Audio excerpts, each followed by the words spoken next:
하나님의 말씀을 교독하도록 하겠습니다. 요한복음 11장 36절부터 44절의 말씀을 찾으셔서 저와 한 절씩 교독하겠습니다. 이에 유대인들이 말하되 보라 그를 어떻게 사랑하였는가 하며 그중 어떤 이는 말하되 소경의 눈을 뜨게 한 이 사람이 그 사람은 죽지 않게 할 수 없었더냐 하더라. 이에 예수께서 다시 속으로 통분히 여기시며 무덤에 가시니 무덤이 굴이라 돌로 막았거늘 예수께서 가라사대 돌을 옮겨 놓으라 하시니 그 죽은 자의 눈이 마르다가 가로되 주여 죽은 지가 나흘이 되었음에 벌써 냄새가 나나이다. 예수께서 가라사대 내 말이 내가 믿으면 하나님의 영광을 보리라 하지 아니하였느냐 하신대 돌을 옮겨 놓으니 예수께서 눈을 들어 우러러 보시고 가라사대 아버지여 내 말을 들으신 것을 감사하나이다. 항상 내 말을 들으시는 줄을 내가 알았나이다. 그러나 이 말씀하옵는 것은 둘러선 무리를 위함이니 곧 아버지께서 나를 보내신 것을 저희로 믿게 하려 함이니이다. 이 말씀을 하시고 큰 소리로 나사로야 나오라 부르시니 함께요. 죽은 자가 수족을 배로 동인채로 나오는데 그 얼굴은 수건에 쌓였더라. 예수께서 가라사대 풀어놓아 다니게 하라 하시니라. 아멘.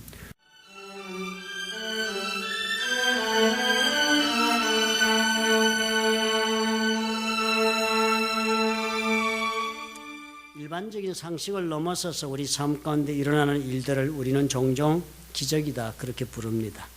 우리가 알고 있는 일상적인 경험이나 혹은 또 우리가 배운 자연 법칙이나 혹은 또 과학적인 논리를 넘어서는 그런 일들이 우리 삶 가운데 발생하면 우리는 쉽게 기적이라는 말로 설명을 합니다. 세상에는 기적이나 혹은 또 기적 같은 사건들이 많이 일어납니다. 그리고 또 성경을 여러분 읽어보아도 성경 안에도 수많은 기적의 사건들이 기록되어 있는 것을 쉽게 우리는 발견하지요. 그런데요, 세상 사람들이 말하는 이 기적들과 성경에 기록되어 있는 기적 사이에는 대단한 차이가 있음을 우리가 발견할 수 있습니다. 성경에 기록된 기적들은 그저 놀라운 사건이 일어났거나 초능력이 입증되었거나 하는 그런 사건이 아니라 우리 생각이나 기대를 넘어서는 그런 기적을 보여주시는데 그 기적을 통하여 하나님께서 우리에게 향하여 말씀해 주고자 하시는 메시지가 있다 하는 것을 전해주고 있는 것입니다. 기적에는 모두가 다 이유가 있다고 합니다. 우리가 공부한 요한복음에도 현재까지 6개의 기적이 나왔고 오늘 읽은 나사로의 부활의 사건은 7번째 기적이 됩니다. 그 첫째가 요한복음 2장에 나오는 가나에서 물로 포도주를 만드신 기적의 사건이었습니다. 그래서 이 기적을 우리가 보면서 예수님은 언제든지 필요하다면 물로 포도주를 만들어 주신다는 것을 이 기적을 통해서 우리에게 가르쳐 주기 위해서 이 기적을 행하신 것이라고 생각하시지는 말아야 합니다. 왜냐하면 이 기적을 통해서 우리 주님은 술을 만드는 그런 주님이라고 설명하는 것이 아니라 예수님은 우리에게 풍요로운 삶과 기쁨의 근원이 되시는 분이라는 것을 알게 해주는 사건이 되었다는 것을 성경이 설명해 주고 있기 때문입니다. 그래서 기적의 사건이 다 진행된 다음에 요한복음 2장 11절을 이렇게 마감을 해요. 예수께서 이 처음 표적을 갈릴리 가나에서 행하여 그 영광을 나타내심에 제자들이 그를 믿었다 그랬습니다. 예수님이 물로 포도주를 만드시는 분이 되어서 그 사건을 보고서 사람들이 그 포도주를 믿었다라고 말하지 아니하고 그렇게 적지 아니하고 사람들이 예수님이 누구신가를 믿게 되었다 그렇게 설명을 하는 것입니다.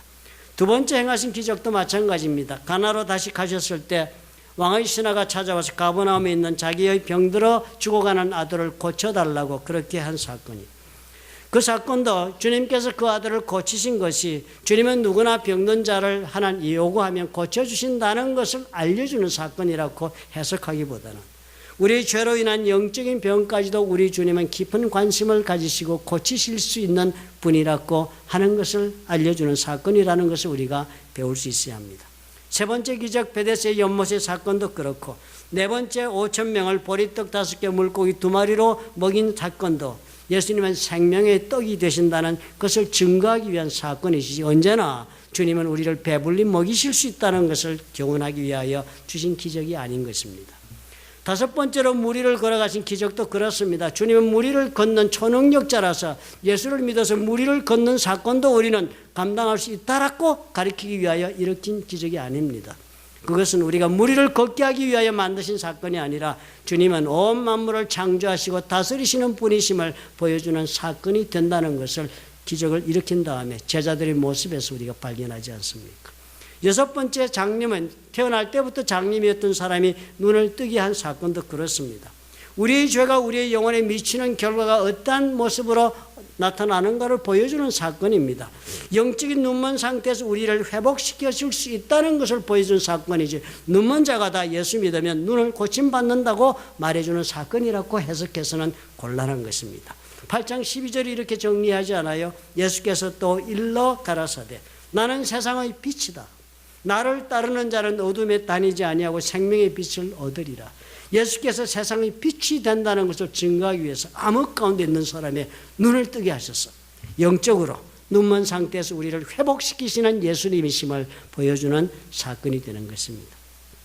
요한은 우리에게 말하고자 하는 것이에요. 모든 기적에는 이렇게 영적인 의미가 들어있다.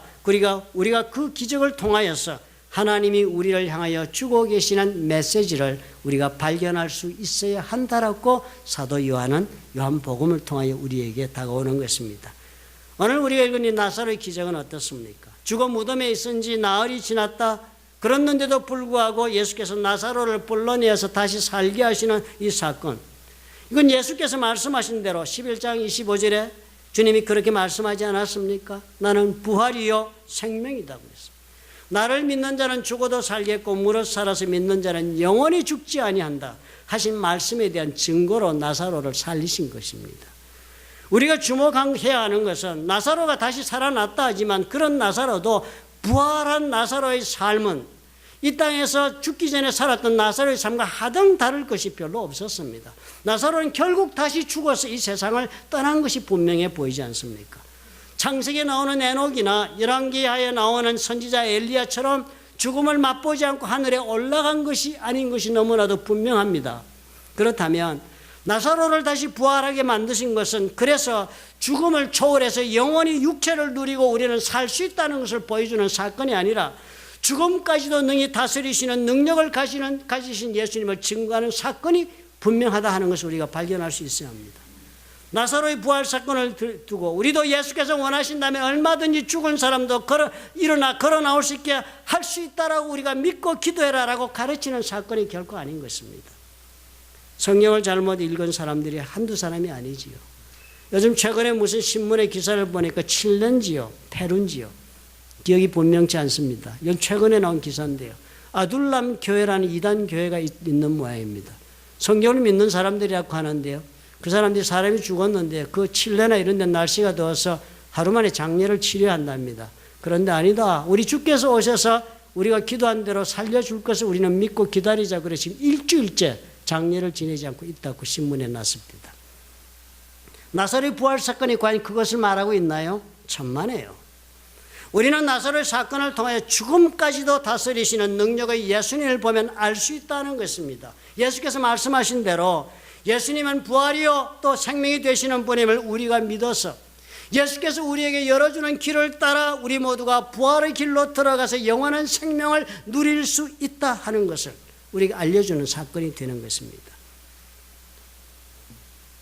우리 삶 가운데는 우리 소원은 하나님께서 언제나 우리와 함께 하시고 동행해 주시기를 우리가 얼마나 간절히 원합니까? 우리 삶에 우리 하나님께서 개입해 주셔서 내가 살아가는 모든 삶이 하나님의 뜻 가운데서 진행되기를 우리는 얼마나 많이 소원합니까? 여러분 가만히 한번 생각해 보십시오. 하나님께서 우리 삶에 개입하시면 그래서 역사가 일어나면 그 역사는 어떤 역사가 되겠습니까? 기적입니다.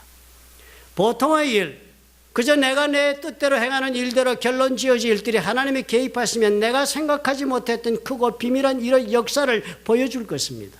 우리가 기도하는 대로 하나님이 내 삶에 개입하시면 내 삶에는 뭐가 일어나겠습니까? 당연히 기적이 일어나는 것입니다. 모든 하나님의 역사는 우리 눈에는 기적으로 보여지고 기적으로 해석되는 것입니다. 우리 하나님께서는 지극히 당연한 하나님의 역사가 우리에게는 놀라운 기적이 되는 것입니다. 오늘 예수님의 말씀을 우리가 보면서 참으로 우리 예수께서는 어떻게 이 기적 가운데 우리를 부르시고 인도하기를 원하시는가 하는 모습을 우리가 발견할 수 있겠습니다. 첫째로 이 기적의 삶, 하나님이 개입하시는 삶, 하나님과 동행하는 삶은 우리가 무엇보다도 믿어서 보게 된다고 주님은 우리에게 도전합니다. 요한복음 11장 38절부터 기록된 이야기 그러합니다. 주님께서 무덤 앞으로 가서 통분히 여기셨어. 바라보니까 무덤이 돌로 막혀 있으니까 예수께서 말씀하시 돌을 옮겨 놓으라 그랬더니요. 그 죽은 자의 누이 마르다가 그랬습니다. 주여, 죽은 지가 나흘이 되었음에 벌써 냄새가 납니다. 마르다는 도저히 우리 주님이 무엇을 행할 수 있는지를 상상조차 하지 못하는 여자였습니다. 믿지 못했습니다. 그랬더니 예수님 말씀해요. 내 말이 내가 믿으면 하나님의 영광을 보리라 하지 아니하였느냐. 내가 지금 믿지 않아서 보지 못하고 있다라고 분명하게 지적하신 것입니다. 네가 믿으면 보게 될 것이다 하십니다. 우리가 알기로는 어때요? 우리가 살아가는 세상의 우리의 방식은 우리는 보아서 믿고 사는 것이 세상의 이치라고 우리는 믿고 삽니다. 우리는 사람을 믿을 때도 그 사람이 어떤 모습으로 어떤 일을 행하고 어떤 능력을 가지고 있으며 어떤 일을 행하였는지를 보고 난 다음에 우리는 그 사람을 믿을 수 있는 것입니다. 나는 어떤 일을 할 수 있다고 누가 말한다면 그 사람이 할 수 있다고 우리가 믿기 전에 우리는 그 사람이 어떤 과거에 무슨 일을 행했는지를 본 다음에는 믿을 수 있는 것입니다. 우리는 먼저 본 것이 있어서 그 본대로 믿는 그런 삶을 사는 것이 우리의 일상적인 삶의 방법입니다. 그러나 이것은 사람의 일일 때에 적용이 되는 말이라고 오늘 성경이 우리에게 도전하네요. 예수님은 그렇게 말씀합니다. 하나님의 일에 관해서는 그 순서가 다르다는 거예요. 예수님이 말씀이 먼저 하나님이 할 수 있다는 것, 하나님에 대한 그런 믿음이 있으면 그 믿음대로 네 인생을 보게 된다 하시는 것입니다. 성경은 뭐라고 말씀해요? 믿음을 모든 하나님의 역사에 대한 선행 조건으로 제시하고 있는 구절이 한두 군데가 아니지 않습니까? 믿음이 선행 조건이에요. 우리가 하나님의 은혜를 입고 하나님의 역사를 내 삶 속에 보고 싶다면 우리가 믿음으로 걸음을 걷지 않으면 보지 못한다고 말하고 있는 구절이 한두 군데가 아닙니다. 하박국 2장 4절 의인은 그의 믿음으로 말미암아 살리라. The just shall live by his faith. 자기의 믿음으로 산답니다. 자기 믿음으로 사는 거래요. 로마서 1장 17절도 똑같은 말씀을 이렇게 풀어 설명합니다. 복음에는 하나님의 의가 나타나서 믿음으로 믿음에 이르게 한다. A righteous is by faith from first to last. 처음부터 끝까지 오직 믿음이다. 믿음이다. 딴 거 없다는 거예요. 믿음이다. 고린도서 5장 7절은 우리말로 이렇게 적었습니다. 우리가 믿음으로 행하고 보는 것으로 행하지 아니한다. 영어는 이렇게 적습니다. We live by faith, not by sight. 우리는 믿음으로 살지 보는 것으로 살지 않는다는 거예요. 하나님의 사람이 이렇게 산다는 거예요. 갈라디아 3장 14절은요. 믿음으로 말미암아 성령의 약속을 받게 하려 합니다. 믿음이 있어야만 하나님이 약속하신 것조차도 믿음이 없으면 받지 못한다는 거예요. 하나님 앞에 우리가 담대히 나가야 은혜를 입잖아요. 그러나 담대히 나갈 수 있는 것도 예수를 믿음으로 우리가 그 담대함과 확신을 가지고 나갈 수 있다고 에베소서 3장 12절을 이야기합니다. 히브리서 11장 믿음장 여러분 읽어보시면 어때요? 수많은 사람이 등장하지 않아요? 다 믿음으로 산 사람 이야기가 나오지 않아요? 믿음으로 노아는 아직도 보이지 않는 일에 경고하심을 받아 경외함으로 방주를 준비하여 그 집을 구원했다. 믿음으로 노아는 In holy fear built an ark. 두려움을 가지고 하나님 앞에 방주를 지었답니다. 믿음 때문에.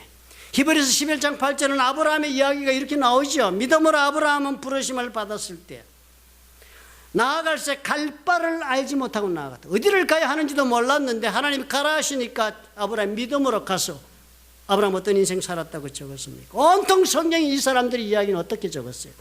보지 않고 하나님을 먼저 믿고 살았던 사람들의 이야기가 성경의 이야기예요. 그래서 이 사람들의 삶 속에 하나님께서 역사하시는 기적으로 남들과는 다른 인생을 살았다고 적는 것이 성경 이야기 아닙니까? 믿음으로 산 사람들이요. 보고 계산하고 믿은 사람이 아니라 믿음으로 하나님 말씀 따라 무조건 걸음을 내딘 사람은 남들은 생각해 볼 수 없는 인생을 살았다라고 성경이 우리에게 기록하고 전해주고 있습니다. 신약 성경은 또 어때요? 신약 성경은 한 걸음 더 나아가는 것 같습니다. 마태복음 9장 28절에 보니까 예수께서 집에 들어가니까 소경들이 찾아 나와요. 예수님 뻔히 아시지요. 소경들이 예수님 찾아오니까. 그래서 대뜸 묻습니다. 내가 능히 이 일 할 줄을 믿느냐? 믿느냐? 그랬더니 그 사람들 대답 주여 그렇습니다. 그래 주님이 이렇게 답해. 이에 예수께서 그들의 눈을 만지시며 이르시되 너희 믿음대로 되라. According to your faith will it be done to you? 구약의 사람들은요, 하나님이 말씀하신 것을 명백히 듣고 그리고 믿음으로 행동에 옮겨서 생각할 수 없는 기적 같은 인생을 살았다고 말씀하는데요. 신약에서는 어떻게 해요? 예수께서 무엇라고 오늘 우리에게 도전하십니까? 예수님께서 무엇라고 말씀을 하시기 전에라도 예수께서 말씀하지 않으신 일에 대해서조차도 우리가 믿는다면 주께서 역사하시겠다고 하는 것입니다. 놀라운 사실을 우리가 거듭 확인하는 것 아닙니까? 우리는 매일매일의 삶 속에서 얼마나 많은 스스로의 판단을 피력하면서 살아가는지 몰라요. 지혜가 많은 분들이 돼서 그래요. 이래서 안 되겠다. 저래서 안 된다. 이런 표현이 우리 입에 붙어서 삽니다. 2018년도에 우리 그렇게 살지 않았습니까? 곤란해. 힘들어. 안 되겠어. 나름대로 경험이 있으니까 그렇지. 나름대로 판단이 있으니까요. 사전에 스스로 나의 경험과 지혜와 이성이 판단을 내려주니까. 그래서 내가 할 수 있는 것과 없는 것이 명백하게 판단이 됩니다. 그렇지 못한 사람들 볼 때 우리 속으로 굉장히 안타까워합니다. 아니면 또 노골적으로 표현하기도 하지요. 저렇게 해서는 안 된다. 저렇기 때문에 될 수 없다. 저런 상황은 절대로 극복할 수 없다. 그런데요, 하나님께서 계제되어 있는 일이라면 이런 표현은 모든 것을 다 어떻게 해요? 사전에 다 망쳐버리고 마는 그런 어리석은 표현이 되는 것입니다. 사람의 힘으로 사람이 하는 것으로 끝날 일이라면 그렇게 말하며 살아도 좋겠습니다.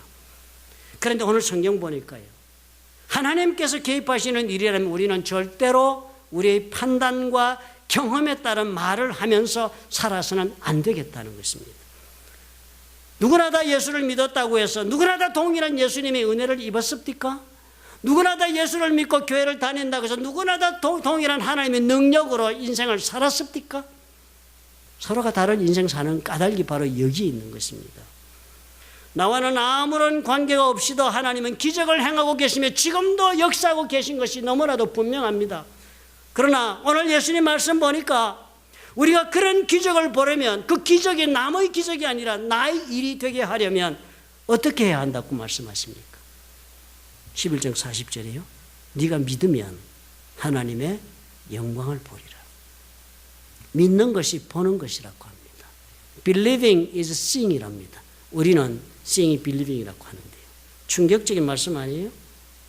여기에서 평범하게 인생을 사는 사람과 하나님의 능력으로 비범하게 사는 사람과 인생이 갈라서는 것입니다. 비범한 인생은 인간이 비범해서 비범한 인생을 산다고 성경을 가르쳐 준 데가 한 군데도 없습니다. 한 군데도 없습니다. 우리 인간이 비범하면 하나님이 그 비범한 인간을 무색하게 만드신대요. 비범한 인생을 사는 사람은 결코 나의 능력이나 경험이나 혹은 내가 가지고 있는 자원이 충만해서 있는 것이 아닙니다. 하나님에 대한 믿음으로 사는 데 있다는 것을 우리가 올해 안에 잊고 살지는 않았던가요? 요한복음의 7가지 기적 중에서 가장 놀라운 기적이라면 나사로가 살아나는 기적이 아닐 수가 없습니다. 그렇지 않습니까? 기적 중에 기적이죠. 그런데 그 기적이 어떻게 일어난다고요? 네가 믿으면 본다 하는 것입니다. 여러분, 삶은 간단하게 해결될 수 있습니다. 우리 하나님은 능치 못하신 하나님이세요. 우리 하나님이 인생이 아니신 까닭에 헛말을 하지 않으신다고 민수기에 적었습니다. 하나님은 사람이 아니기 때문에 헛말을 하지 않으신다. 거짓말하지 않으신다. 사람이 아니시기 때문에 하나님은 한 번 말씀하신 것을 거두드리지도 않으신다. 어찌 하나님께서 그 말씀하신 바를 행하지 아니하시며 하신 말씀을 실행하지 않겠느냐, 행동으로 옮기지 않겠느냐. 오늘 저와 여러분, 우리 올해 한 해요 그렇게 훌륭하게 멋있게 산 것 같지 않아요. 왜요? 믿음으로 우리가 출발하지 않았던 일이 너무나 많아요. 우리는 언제나 계산에 앞섰던 일이 우리를 감싸고 있었습니다. 그렇죠? 우리는 한 걸음도 내딛지 않고 주저앉은 자리에 있던 까닭이 무엇이었습니까? 보고서야 믿겠다는 마음이 있었기 때문이죠. 2019년도 그렇게 살면 동일한 해가 됩니다. 누가 그랬던가요? 오늘까지 행했던 일을 동일하게 계속하면서 반복하면서 내일 다른 일이 일어나기를 기대한다면 그 사람 바보라고. 오늘까지 살아온 모습과는 다른 모습으로 살아야 내일이 달라진다. 우리가 먼저 이것을 실천해 보십시다. 내년에는요, 믿고 한번 걸어보십시다. 개선하지 말고요. 하나님께서 기뻐하시는 일, 하나님께서 원하시는 일, 하나님께서 내게 당부하신 일이라면 해보는 것입니다. 주저할 것이 없습니다. 하나님께서 하실 것이에요. 두 번째로, 보지 않고도 이렇게 믿는 삶, 믿음으로 사는 삶을 살려면 그냥 되지 않습니다. 무슨 문제가 생겨가지고 많이 답답한 분들이 많습니다. 기도해야지. 이제 발등에 불이 떨어지는데 그때도 믿음이 있어서 그래도 기도할 자리에 나오면 그분은 믿음이 있는 분이지요. 그런데요, 평소에는 자기 뜻대로 인생을 구가하다 급한 김에 나와서 금식기도 철야기도 막 기도한다고 해서 그게 쉽게 응답이 되겠습니까? 빨리 응답 안 받는 것이 축복이에요. 만약 그것이 빨리 응답받으면 맨날 자기 인생 살다 급하면 돌아와서 청구서 내어서 그냥 하나님 앞에 답이나 얻어가는 인생 살아서 아무 좋은 일이 없는 인생이 되고 말 것입니다. 결코 응답받지 못해요.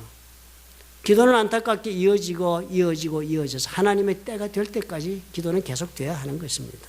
왜 그럴까요? 왜 그럴까요? 우리가요, 보지 않고 믿음으로 해서 하나님의 역사를 보는 그런 하나님의 기적이 내 삶 속에 충만하게 일어나는 그런 삶을 살고 싶다면 먼저 하나님과 관계를 맺어야 합니다. 관계를 맺어야죠. 하나님을 신뢰하고 하나님이 나를 신뢰하는 관계가 먼저 이루어져야죠. 그래야 하나님이 말씀하시는 것이 내가 믿어지고 내가 행동으로 나갈 수가 있지요. 아무 관계도 신뢰하는 관계가 형성되어 있지 않는데 믿음으로 하겠다고 절벽에서 뛰어내리는 것은 믿음이 아닙니다. 우리는 그걸 자꾸 요구하지요. 절벽에서 뛰어내리는 것이 믿음인 줄 압니다. 그건 무모한 자살 행위지요. 주님이 뛰어내리라 할 때 뛰어내리는 거죠. 하나님을 믿는 것은요, 우리 삶 가운데 우리 하나님이 개입하시면 나의 삶은 온통 기적으로 이루어진다는 믿음으로 출발하는 것이 아니라고 가르칩니다. 그 이전에 우리가 해야 할 것이 있어요. 아브라함, 노아를 보십시오. 모두가 그러지 않았습니까? 먼저 하나님이 말씀하시는 것을 무조건적으로 믿고 이 사람들은 놀라운 삶을 살았는데 이 사람들 모두가 다 무엇이 있었습니까? 하나님과 동행하는 사람들이었습니다. 이의 없이 동행하던 사람들이었습니다. 경외하는 마음으로 하나님과 동행하는 삶을 살았습니다. 이 사람들은 하나님 그분 자체를 믿고 사는 사람들이 있기 때문에 하나님이 말씀하시면 믿음으로 나갈 수가 있지요. 보지 않아도 되죠. 우리 자신을 돌아보면 저나 여러분이나 왜 우리가 믿음으로 걸음을 내딛는 일에 그렇게 주저할까?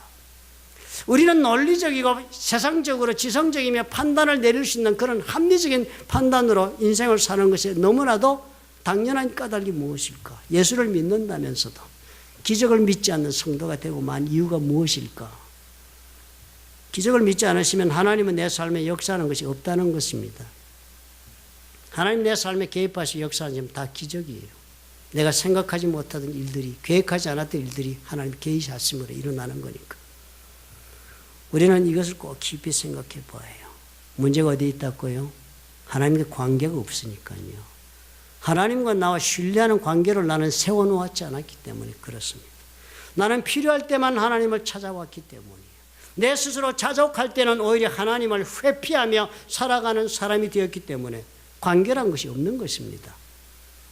하나님을 신뢰하는 사람이 아니라 필요에 따라 선택해가며 사는 관계가 되어 있다면 믿음으로 선행하지 못합니다. 아무리 믿음으로 선행하고자 해도 무모한 만용은 부릴 수 있을지 몰라도 믿음의 걸음을 내딛지 못합니다. 오늘 아무 조건 없이 하나님의 말씀을 가슴에 받을 수 있는 준비를 하셔야 해요. 아무 조건 없이 하나님께서 말씀하신 대로 실천해 볼 의사가 있으셔야 합니다. 따지지 말고 하나님 말씀하시면 말씀대로 내가 한번 해보겠다는 그런 마음이 있어야지요. 하나님 말씀하신 대로 내가 신앙생활을 해보겠다는 그런 작정을 해야지요. 그건 다 내 생각대로 하고 그리고 하나님께 기적을 요구하기는 어려운 것입니다. 신뢰의 관계를 형성하기 위해서는 하나님 말씀하시는 삶을 내가 수용해야 해요. 그것도 무조건적으로 살아야 해요. 우리의 속사람이 하나님 말씀대로 사는 것을 즐겁게 수용하는 자세를 가지고 있을 때에만 관계는 시작될 수 있습니다. 그곳에서 하나님과 나의 관계가 발전해 나가고 신뢰가 쌓여가죠. 마르다요? 예수님이 사람을 살리는 것을 본 적이 없었으니까 자기 상식을 넘어가는 일이니까 못 믿었지만 마르다는 예수님과 지극히 깊은 관계가 있었습니다. 예수님에 대한 신뢰가 깊은 사람이었습니다. 그렇기 때문에 아마 주님께서도 그 기적을 마르다에게 보여주지 않았을까 생각이 듭니다. 여러분, 새 한 해는 이것부터 여러분 꼭 한번 해보십시다. 주님은 살아계신다고 성경이 말씀하지 않아요? 살아계신 하나님 앞에 왜 우리는 평범하지 하기도 못한 삶을 살면서 이것이 예수 믿는 자의 길이라고 스스로 합리화하고 있습니까? 우리가 예수 믿는 사람이라면 예수 이름으로 하나님은 나의 삶 속에 개입하시고 하나님 나에게 말씀하시고 나는 믿음으로 길을 걸어서 하나님의 역사를 보는 삶이 되어야죠. 그게 지극히 당연한 정상인 것입니다. 기적이 없는 성도의 삶, 평범한 성도의 삶이 아니라 그것은 성도의 삶이 아닙니다. 하나님의 관계를 세우고 그리고 믿음으로 나갈 수 있는 새해를 만들어 보십시다. 주님께서 이렇게 기적을 우리에게 일으키시고 우리의 삶을 주관하고자 하시는 데는 우리를 데려가고자 하는 목적지가 또 따로 있어서 그렇습니다. 요한복음 11장 42절에 보니까 주님이 하나님께 기도하는 구절이 나와요. 사람들이 있는데 큰 소리로 기도하는 겁니다. 하나님께. 그 기도를 보통 예수님도 사람 듣지 않는데 골방에 가라고 말씀하신 분이 이날은 사람들 다 듣게 큰 소리로 공개적으로 기도를 하시는데요. 하나님께 이렇게 기도를 해요. 항상 내 말을 들으시는 줄을 내가 알았나이다. 하나님께 지금 얘기를 하는 거예요. 내가 하나님께 아버지께 얘기하면 다 내 말 그대로 다 들어주시는 줄 내가 알고 있습니다. 그러나 이렇게 내가 주님 하나님 아버지께 말씀을 하옵는 것은 둘러선 이 무리를 위해서 하는 것입니다. 곧 아버지께서 나를 보내신 것을 저희로 믿게 하려고 이렇게 큰 소리로 공개적으로 내가 기도하고 이 일을 행하고자 합니다. 그렇게 얘기합니다. 그 사람들 앞에서 그렇게 보라고 하는 것입니다. 그러면서 이렇게 말씀하세요. 이 말씀을 아주 큰 소리로 나사로야 나오라 부르시니 죽은 자가 수족을 배로 동인채로 나오는데 그 얼굴은 수건에 쌓였더라. 이런 이스라엘에서는 장례할 때는 세마포로 몸을 다 감습니다. 손발을 다 감고 그리고 묶이죠. 그리고 맨 마지막에 얼굴도 또 감습니다. 그래서 얼굴을 감는 수의와 몸을 감는 수의가 두 종류가 있어요.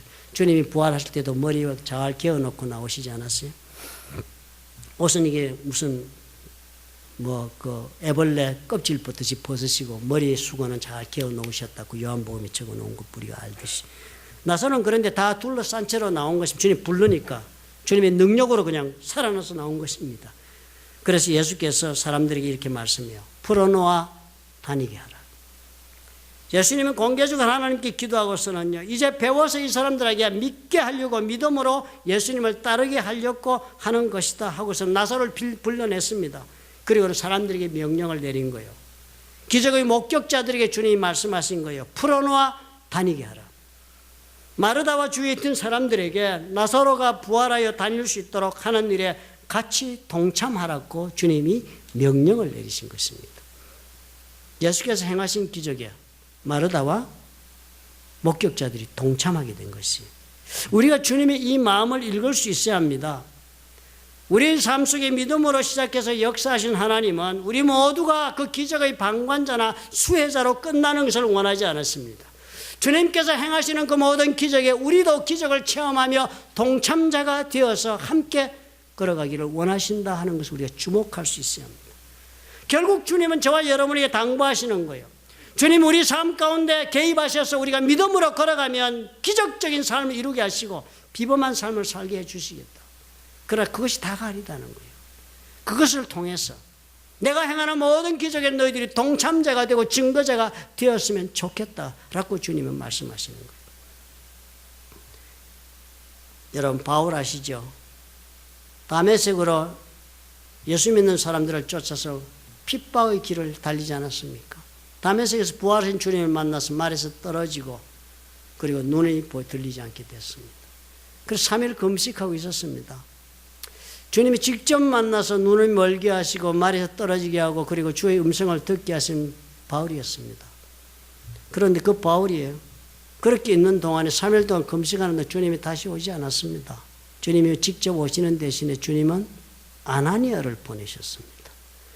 그리고선 주님께서 직접 주시는 사명을 주님이 직접 바울에게 말씀하셨던 분이 바울에게 바울의 사명을 말씀하고 전해주시기는 대신에 아나니아의 입을 통해서 전했습니다.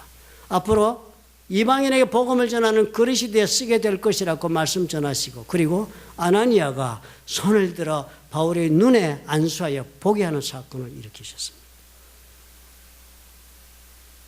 놀랍지 않아요? 왜 주님이 직접 하지 않으셨죠? 베드로는 또 어떻습니까? 고넬료 집에 베드로가 불려가서 고넬료가 베드로를 만나서 설교 듣고 말씀 들어서 그래서 성령이 비둘기같이 저희들이 임하는 체험을 하게 됩니다. 성령이 임하는 사건은 하늘로부터 직접 마가의 다락방에서 기도하는 사람 직접 임하였던 것이 성령의 역사입니다. 성령은 직접 역사하시는 분이에요. 그런데요, 고넬료도 얼마나 선한 일을 많이 하고 하나님의 인정받은 믿음의 사람이었습니까? 왜 고넬료는 기도할 때 직접 성령이 임하지 않으시고 베드로를 보냈습니까? 생각하게 하지 않아요? 빌립 어떻습니까? 사마리아로 갔습니다. 교회가 핍박받아서 다 일곱 안수 집사들이 쫓겨나서 사방으로 흩어진 때 사마리아로 빌립 사마리아에서 딸 셋 데리고 정착해서 거기서 복음 전하고 살겠다 했습니다. 그런데 주님이 어느 날 가사로 내려가라 보냈습니다. 에티오피아의 내시가 성전에서 하나님께 예배드리고 돌아가면서 이사야서 53장을 읽으면서 가는 것, 그 에티오피아 내시를 만나서 과연 메시아가 누구신지, 그리고 또 이사야 53장 읽고 있는 내용이 무엇을 뜻하는지를 설명토록 했습니다. 그리고 그 자리에서 에티오피아 내시는 세례를 받고 구원을 받습니다. 왜 이러셨을까요? 왜 주님이 직접 안 하셨을까요? 능력이 부족하셨어요? 아니지요. 믿음으로 걸어가는 모든 사람들에게 주님은 이런 기대를 하시는 것입니다. 저와 여러분에겐 주님 어떤 기대를 품고 계신다고 여러분 생각하십니까? 나 같은 사람이기 때문에 우리 주님이 특별히 찾아오십니다. 올해 안에 우리 믿음을 정리하면서 여러분 한 해 마감하시고 새로운 걸음을 한번 걸어봅시다. 기억합시다. 믿으면 본다. 믿으면 본다. 하나님과의 관계를 깊게 세우자. 무조건적으로 말씀대로 살아보자. 세 번째 어떻게 해요? 하나님의 역사에 동참하자. 하나님의 역사에 동참해요. 이 세 가지 여러분 한번 해보십시다. 마르다에게 임하였던 그 놀라운 기적과 역사가 저와 여러분의 것이 될 것입니다. 우리 주님의 약속의 말씀이기 때문입니다. 믿으시면 아멘 하시기 바랍니다. 기도하겠습니다.